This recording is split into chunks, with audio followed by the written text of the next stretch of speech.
Meanwhile, top Republican leaders, they are furious. They say this is all just an effort to distract Americans from the Obamacare debacle. Mitch McConnell here. Millions of Americans are hurting because of a law Washington Democrats forced upon them. And what do they do about it? They cook up some fake fight over judges. He may just as well have said, if you like the rules of the Senate, you can keep them. This is the most important and most dangerous restructuring of Senate rules since Thomas Jefferson wrote them. Sounds to me like Harry Reid's trying to change the subject. And if I were taking all the incoming fire that he's taking over Obamacare, I'd try to change the subject, too. Now, Byron York now leads our coverage, now chief political correspondent, Washington Examiner, Fox News contributor, live in Phoenix, Arizona today. You go so far as to say this is a turning point in American government. Explain. Absolutely. This is much more than an effort to change the subject. For our entire history, the Senate has been the place that protected the rights of the political minority. It required a supermajority vote, in this case 60 votes, to pass controversial legislation. Well, what happened yesterday was Democrats used a very obscure rules maneuver to just blow that up. They completely blew it up. It affects only, for the moment, nominations, executive nominations by the president and nominations to the courts. But I think everybody who's involved with this says it is, at one point, someday, going to apply to legislation too. And the Senate will become, like the House, a place where you can run anything through with just a simple majority vote. If the intent was to change the topic off Obamacare, maybe it worked for 18 hours. But, I mean, yet again, we've got another delay today that we'll get to in a moment here. But you also rightly point out this was supported by Democratic senators who have never served in the minority. Now, why is that so significant? Well, because they haven't been rolled over by the majority yet. They haven't seen the world from the position of the minority. There are 56 Democrats in the Senate. 31 of them have never served in the minority. And you listened to Mitch McConnell yesterday, and he said, look, your time is coming.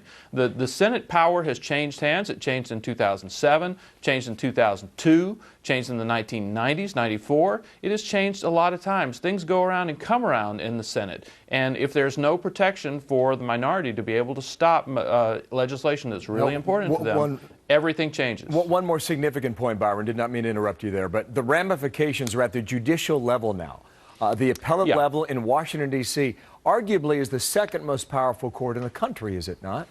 Right. The U.S. Court of Appeals for the District of Columbia, second most important court in the whole country. There are 3 nominations, 3 positions that are open. Republicans have been blocking President Obama's nominee for them. What's important is that court considers a lot of things that the president does when they're challenged legally. The president has issued some very controversial new rules for the Environmental Protection Agency on limiting emissions. It's going to end up in that court. The president wanted his judges on that court to rule favorably for him. Republicans had been blocking him. Now those judges are going to go through, going to make a huge difference, not just in the selection of judges, but in the environment and all sorts of other policy areas. It could be precedent-setting indeed. Byron York, thank you. Your analysis from Phoenix today. You bet. Martha. Well, meanwhile, President Obama clearly changing his tune on the controversial nuclear option tactic. While he applauded the move yesterday, look at what he said about it back in 2005. At the end of the day, they expect both parties to work together to get the people's business done. What they don't expect is for one party, be it Republican or Democrat, to change the rules in the middle of the game so that they can make all the decisions while the other party is told to sit down and keep quiet.